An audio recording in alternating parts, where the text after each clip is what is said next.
The coffee was from the second pot. I make 2 pots most mornings. The first one I drink standing up at the counter while I look out at the yard, the way I have been doing since Renee died, and there stopped being a reason to sit down for the first cup. The second pot I make when I am going to be at the table for a while, when there is something I need to think through without rushing it. That Saturday morning, I was on the second pot before 7. The call from Derek had come the night before, Friday evening, 6:15, while I was making soup. I had turned the burner down and sat at the kitchen table and answered, and we had talked for 22 minutes, and somewhere in the middle of those 22 minutes my son had told me that his wife believed I was the reason their marriage was struggling. I had said, "Okay." I had said, "I hear you." I had said, "Let me think about what you've told me."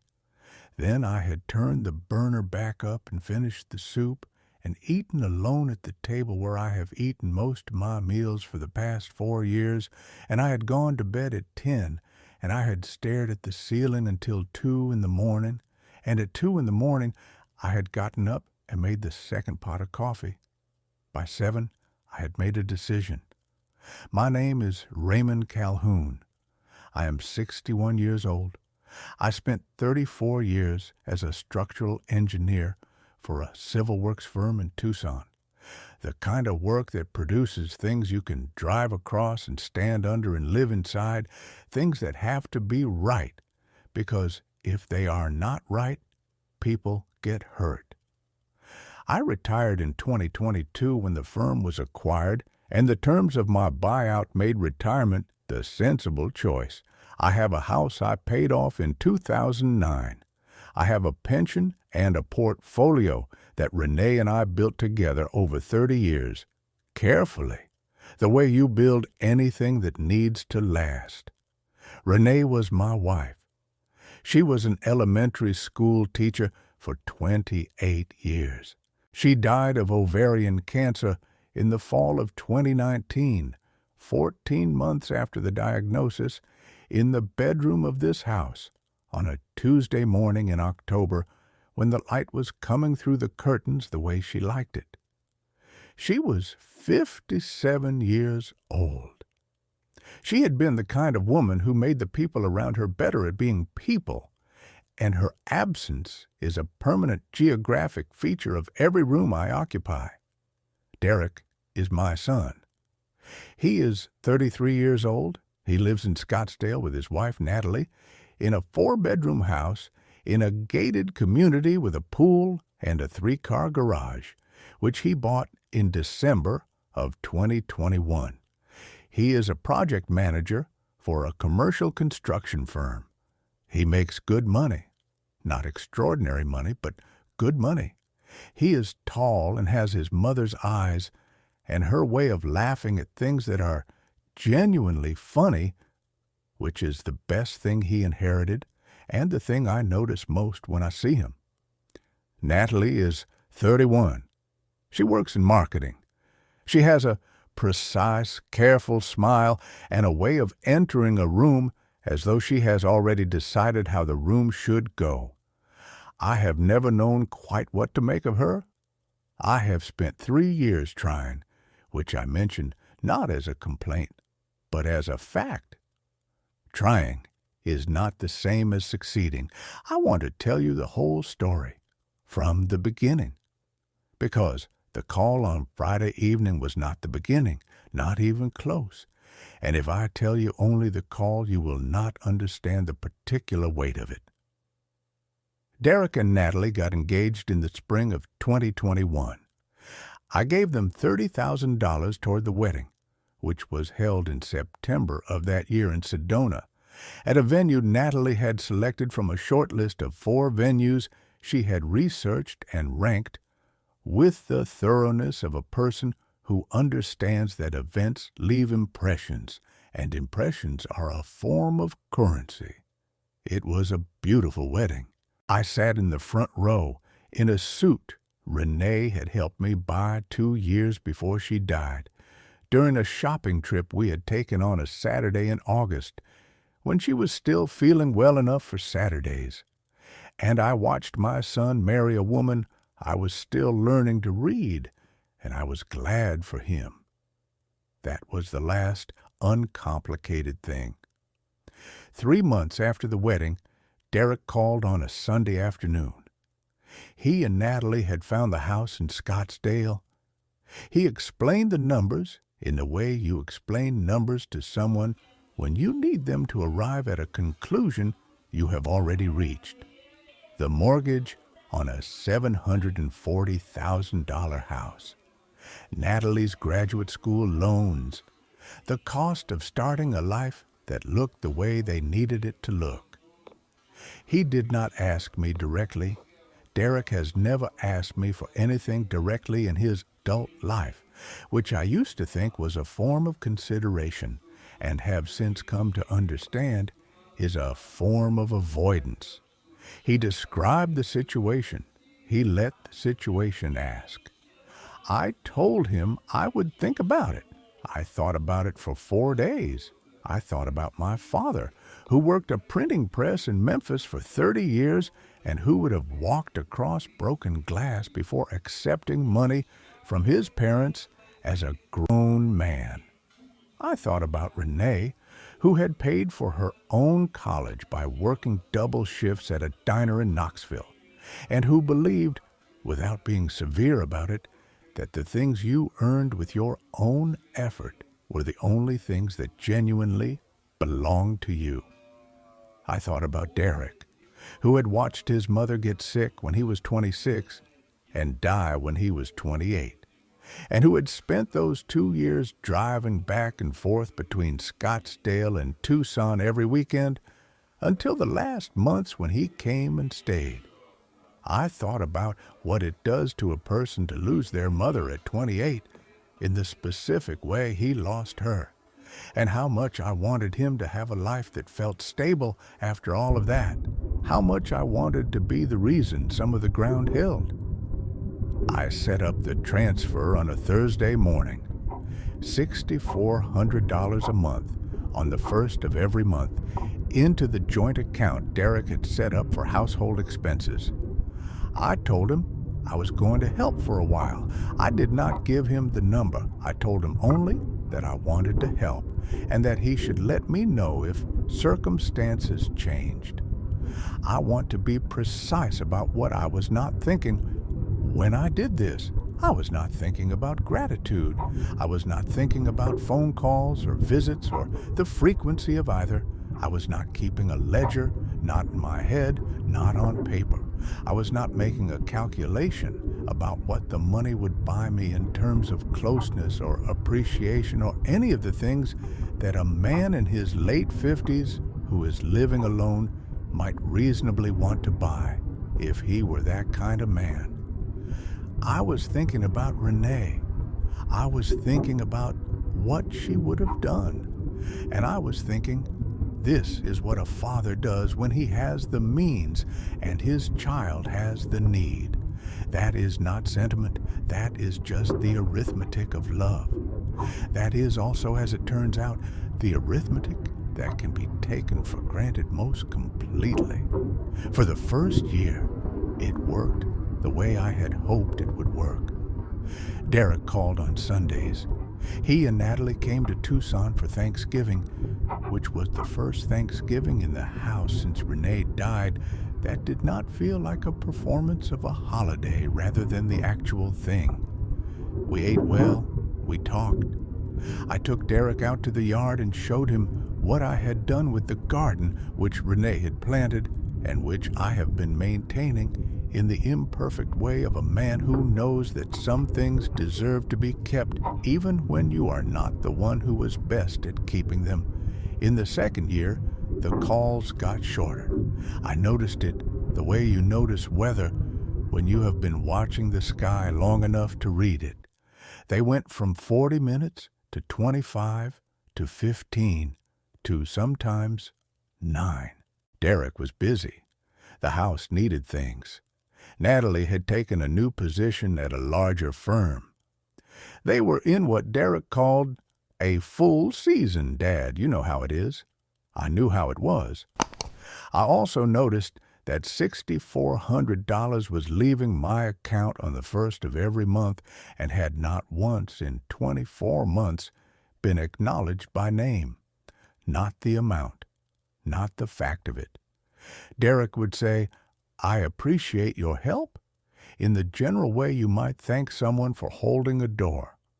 The door in this case was attached to a house worth $750,000, and I was holding it open month after month while they walked through without breaking stride. I filed this under things you do not say to your children because the saying of it makes you feel like you are presenting an invoice for love. And I was not presenting an invoice. I was not doing this to be paid back in kind. I was doing it because I loved my son and because his mother was gone and because the $6,400 a month was in the total accounting of my life, something I could spare without hardship, and I wanted to spare it for him. In the third year, I visited Scottsdale twice. In April, for a dinner party Natalie organized, a dozen people from her professional life who were loud and networked and who asked me what I did with the tone of people who are already preparing their response before you have finished your answer. In October, for what Derek called an overdue family weekend, which turned out to be a weekend where he worked from his home office for the better part of Saturday, while Natalie and I sat by the pool and had the careful surface conversation of two people who have agreed, without discussing it, not to go very deep. I drove back to Tucson from both visits with the particular quiet of a man who has spent a weekend being present in a house where he was not quite real. In the fourth year, Natalie got pregnant. Derek called on a Tuesday evening with brightness in his voice I had not heard in over a year. I was going to be a grandfather. I was so glad I had to sit down. I drove to Scottsdale the following weekend with a bottle of wine Renee's father had given us when Derek was born, which I had kept in the back of the pantry for 32 years, waiting for a moment that deserved it. Natalie cried a little when I told her what it was, which was the most genuine thing I had seen from her in 3 years, and I liked her better for it. The baby, a boy they named Cooper, was born the following August. I was in the waiting room for 3 hours. I held him when he was 45 minutes old. He was small and serious and looked up at me with the ancient, unfocused attention of a newborn who has not yet learned to be anything other than entirely present. I held him under those fluorescent lights and thought about Renee and about my father and about the long chain of ordinary people that runs underneath any given moment and makes it possible. I went home the next day. I kept the transfer running.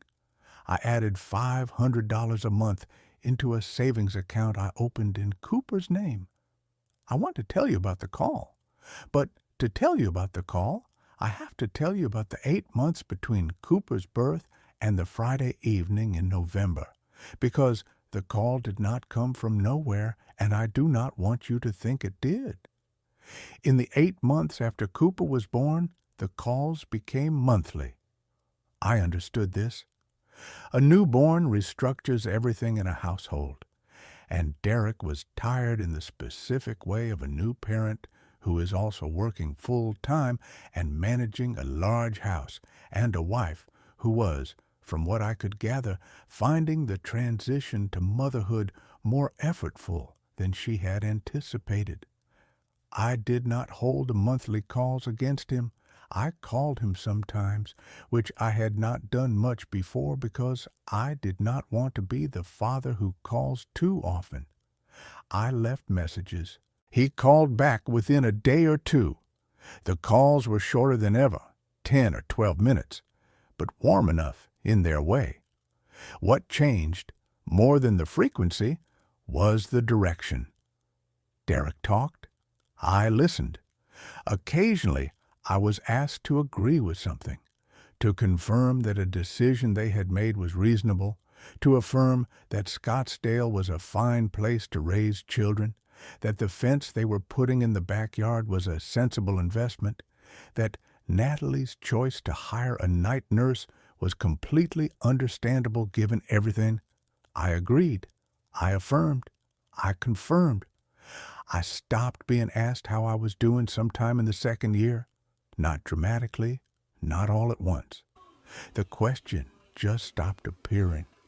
I could go through an entire 20-minute call and not be asked a single thing about my life, my health, the garden, the house, the retirement I was 2 years into, whether I had been sleeping, whether I had found any of the things I was supposed to find in the years after Renee. The calls had become a service I provided.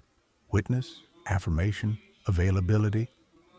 I want to be careful here because I do not want to sound like a man who was tallying grievances in a notebook. I was not doing that. What I was doing was noticing, the way you notice, when the load-bearing elements of a structure are under more stress than the design intended. I was noticing because I am an engineer by training and by instinct, and noticing is what I do. And what I was noticing was a slow, incremental shift in the architecture of my relationship with my son. He was not cruel. He was not ungrateful in any loud, obvious way. He had simply begun, gradually, and perhaps without knowing it, to treat my presence in his life as infrastructure, reliable, invisible, expected to bear weight without acknowledgement. The $6,400 was part of the infrastructure. I understood that now. It had stopped being a gift and become a given. It was the financial equivalent of the calls I always returned and the visits I always made and the agreements I always offered. I was part of the load-bearing system, and load-bearing systems do not get thanked. They just hold. The call came on a Friday. Derek called at 6:15. I was making soup, the slow kind. The kind that takes the whole afternoon and fills the house with something that almost makes it feel occupied. I turned down the burner and sat at the kitchen table and answered. He sounded the way he had been sounding for months. Compressed. A man carrying something slightly too heavy and arranging his posture so it didn't show. We talked about Cooper for a few minutes. Cooper had started pulling himself up on the furniture and was pursuing every object in the house that wasn't designed for him with a focused determination that Derek described with a tiredness that had warmth inside it. I laughed. Derek laughed too, the short version.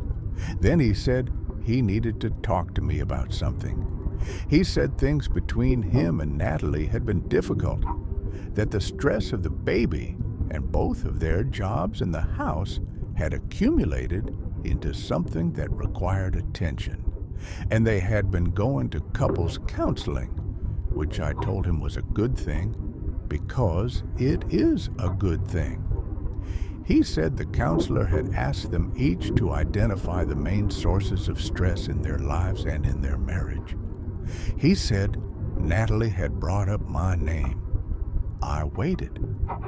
He said that Natalie felt my involvement in their life created tension, that she believed Derek had not fully established their household as an independent unit, that she felt there was, in her word, which he used carefully, a dynamic.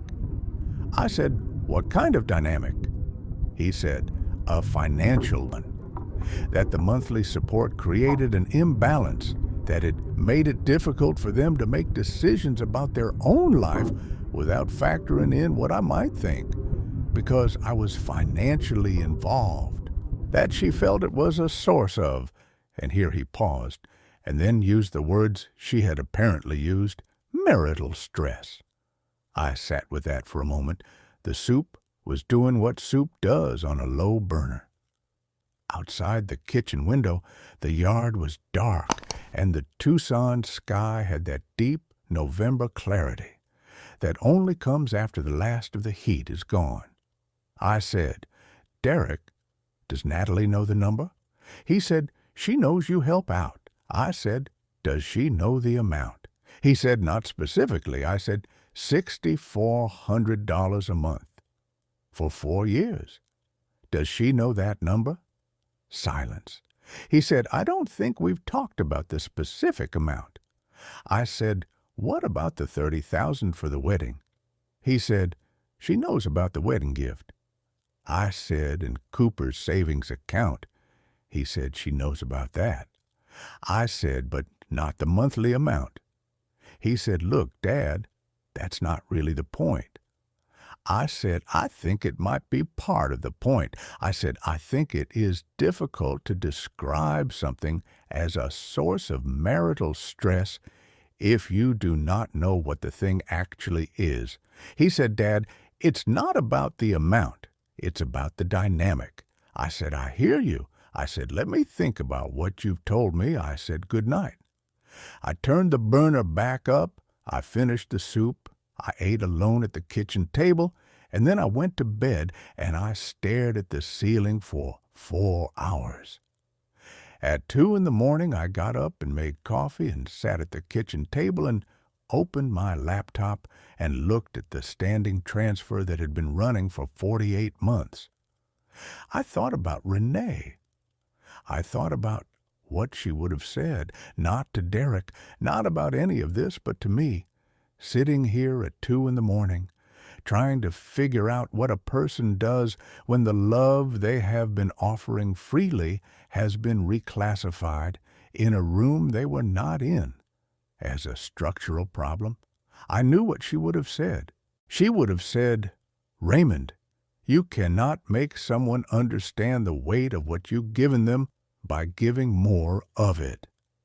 She would have said it gently, the way she said everything that was true but difficult, and she would have been right. I picked up my phone. I opened the banking application. I canceled the standing transfer. I sat at the kitchen table until the sun came up over the Rincon Mountains, and the yard went from black to gray, to the particular dry gold of a Tucson morning. Then I drove to the hardware store because the back fence had needed attention for 2 years, and I had been putting it off, and I did not want to put it off any more. They called for the first time on a Monday, 2 days after I had canceled the transfer, which meant the first of the month had passed without the deposit, and someone had noticed. Derek. I watched the phone on the kitchen counter, his name on the screen, and I did not answer. I did not answer because I did not yet know what I wanted to say, and I have learned in 61 years that the words you speak before you understand what you mean have a way of becoming the official version. I did not want the official version to be whatever came out of me at that particular moment, standing in my kitchen with wood shavings on my jeans from the fence. He did not leave a voicemail. He called Tuesday. He called Wednesday morning and Wednesday evening. Natalie called Thursday at 9 in the morning, which was the first time her name had appeared on my phone screen in 14 months. I did not answer that one either. By the end of the first week, they had called 22 times. By the end of the second week, 38.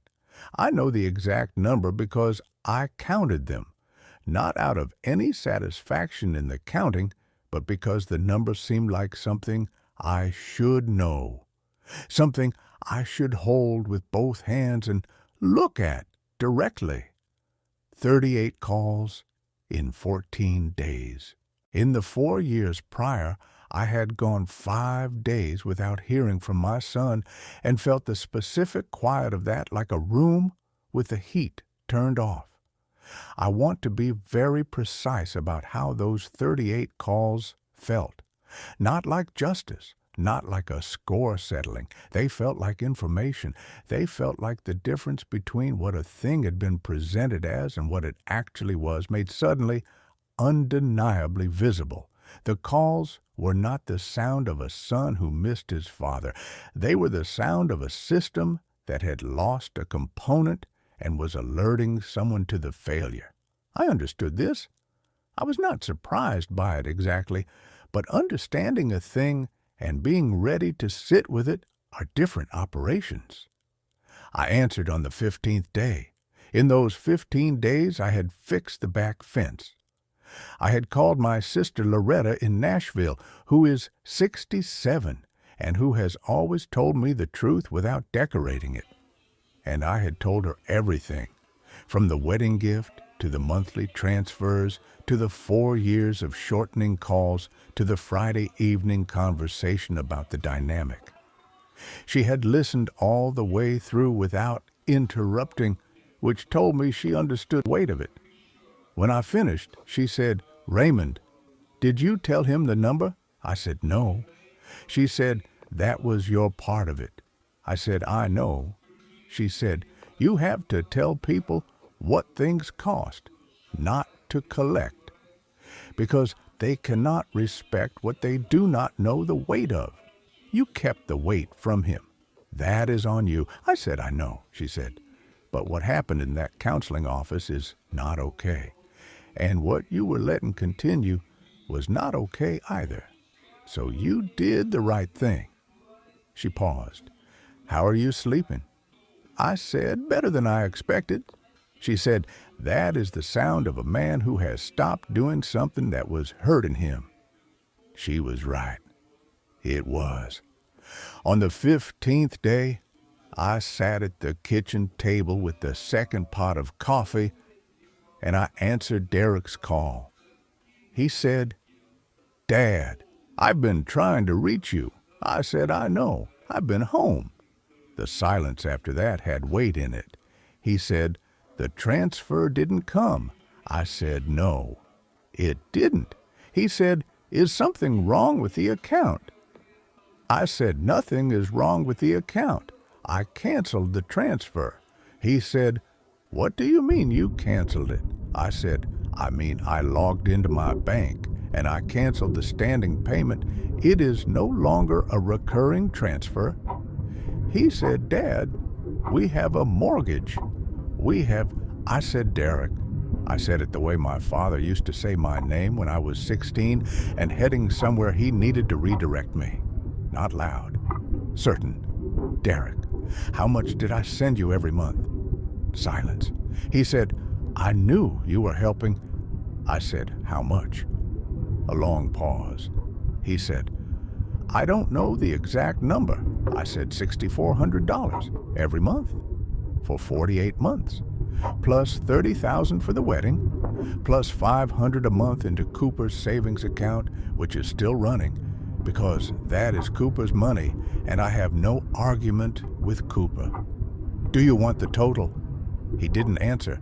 I said, $391,000. Approximately.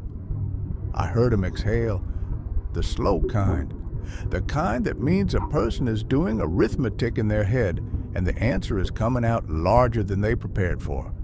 He said, "Dad, I didn't know it was that much." I said, "I know you didn't."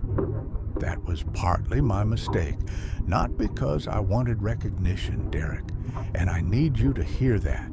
Not to be thanked more or called more or have the number on a ledger somewhere. I didn't tell you because I didn't want it to feel like a transaction. But what I understand now is that when you don't know what something weighs, you cannot respect it properly.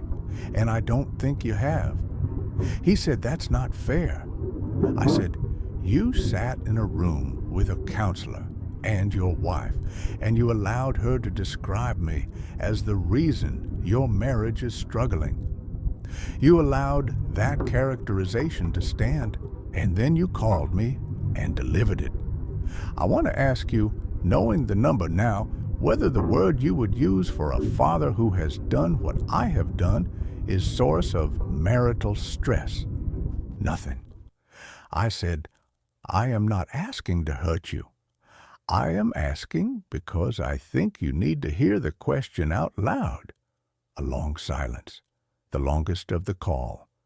He said, Dad, I'm sorry. I didn't think about it that way. I was in the middle of it, and I was tired, and I was trying to hold everything together, and I passed it along instead of stopping it. That was wrong. I said it was. He said, what do I do now? I said, I don't know yet. I said, I know that the transfer to your household account is done. I know that Cooper's account continues because he is my grandson, and what I do for him, I do without conditions. Beyond that, I am going to take some time and think about what kind of relationship is actually being offered here and what kind I want. He said, I want you in my life, Dad. I do. I said, I believe you. I also know that want and behavior are two different things, and that for the last several years the behavior has been telling a different story than the want. He said, I know. I said, so let's find out which one is true. I said it without anger. I said it the way you say something when you have had 15 days and 2 pots of coffee to arrive at it, and the arriving has been hard. But the thing you've arrived at is solid. Natalie called 3 days later. She called on a Saturday morning early. I was in the yard with the garden doing the October trimming that Renee used to do, and that I have been doing in her way, imperfectly but with intention. She did not use a preamble. I respected that. She said, Gerald, I owe you an apology. I said, Raymond. She said, I'm sorry, Raymond. I know. She paused. I said something in a room that I shouldn't have said. I was looking for something to point to, and you were the easiest answer, and that was not fair, and it wasn't accurate. I said, did Derek tell you the number? She said yes. I said, all of it? She said yes, all of it. She was quiet for a moment. She said, I didn't know. I want you to understand that I genuinely didn't know. Derek handled the finances, and I let him handle them, and I didn't ask because I think some part of me didn't want to know because knowing would have made me feel something I wasn't ready to feel. I thought about that. It was honest, more honest than I had expected from her, which said something about her that I had not known before. I said, Natalie, I don't have any interest in punishing you or Derek. That is not what any of this is. What I want is for my son to be in my life in a way that is real, not as a person he calls when he needs something confirmed, not as an account he draws from, as a son, as someone who knows what my days look like and asks about them, as someone who understands that what I have given him and what his mother gave up to make possible did not come from nowhere and did not cost nothing. She said, I understand that now.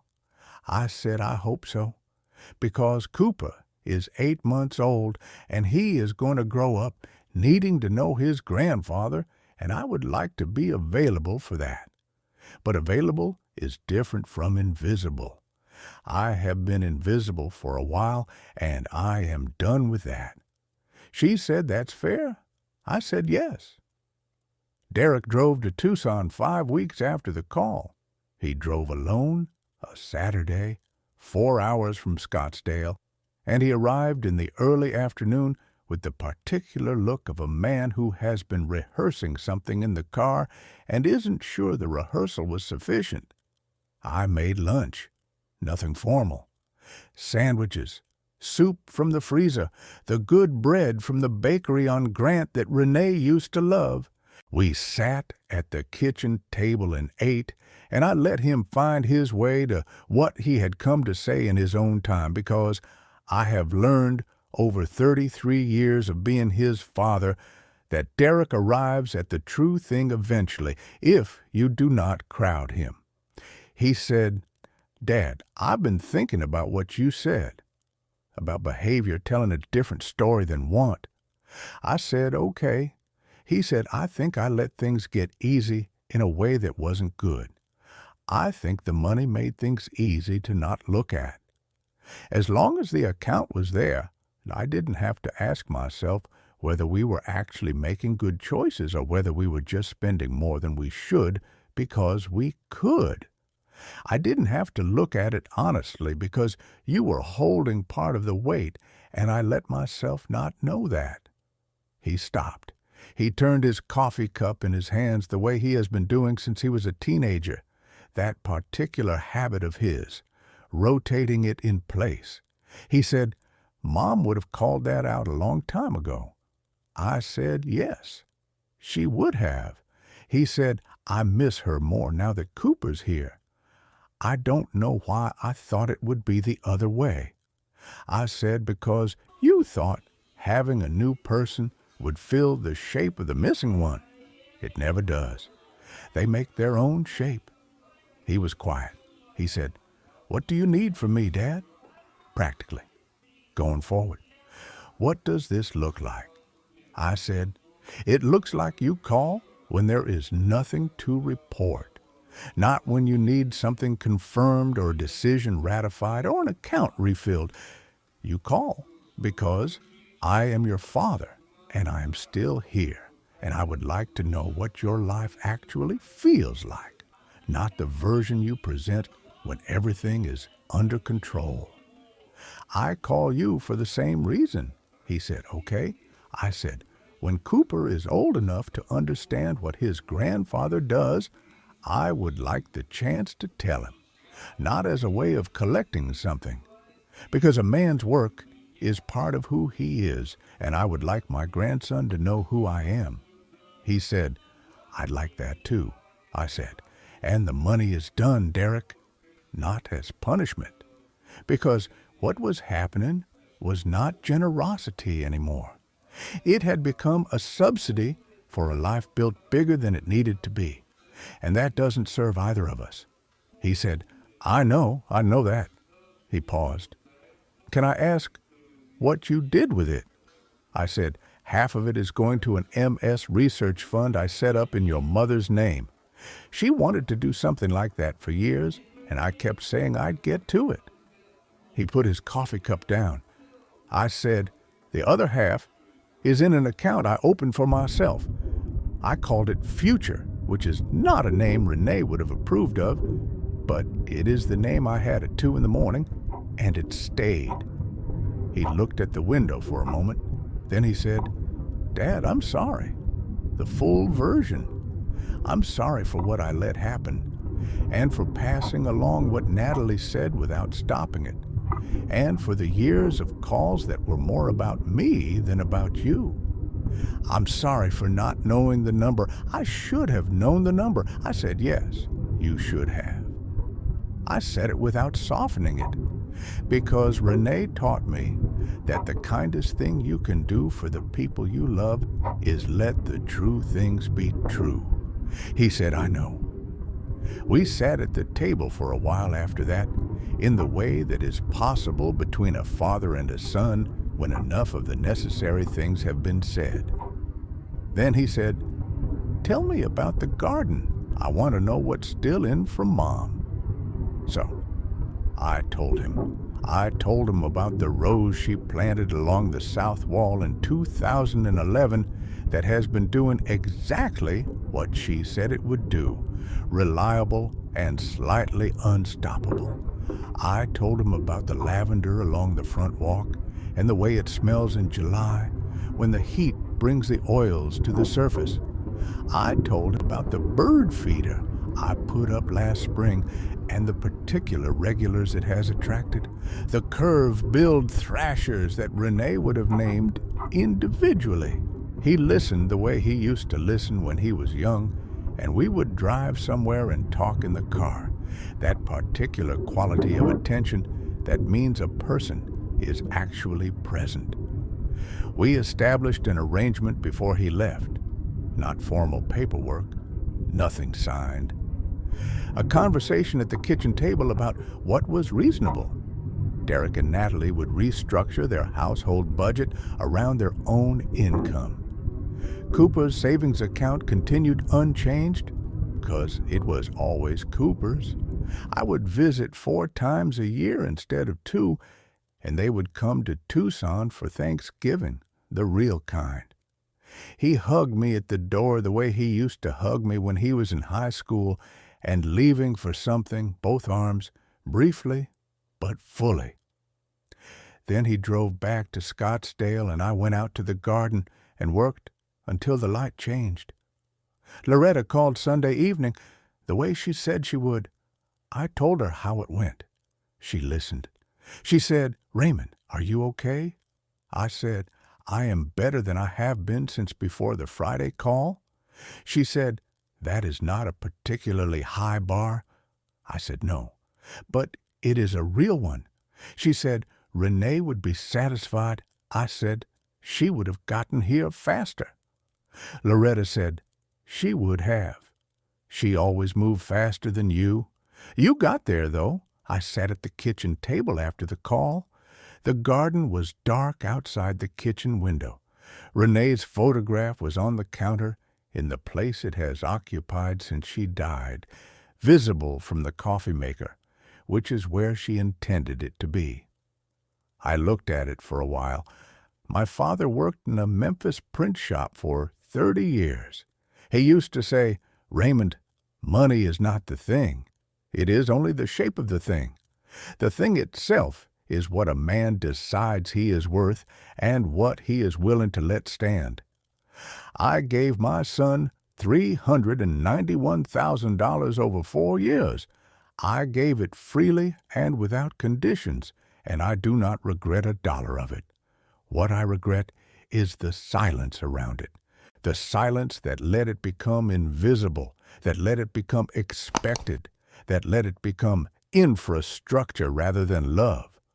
Love is not infrastructure. Love is the thing that knows its own name and says it out loud. I know that now. On a Friday evening in November, I heard my son tell me that I was the reason his marriage was struggling. On a Saturday morning at 2 in the morning, I sat at this table and made a decision. On a Sunday, 38 calls later, I answered the phone and said the name of the number and let it sit there between us and asked him to look at it directly. He looked at it. That is worth more than the number, though the number, as my father would say, is not nothing. And the garden is still growing. And Cooper is 8 months old and does not know yet what anything cost. And someday he will come to this kitchen and I will make soup, and we will sit at this table, and I will tell him, the way you should always tell the people you love, the way Renee always told us. She was right about most things. She was right about this one.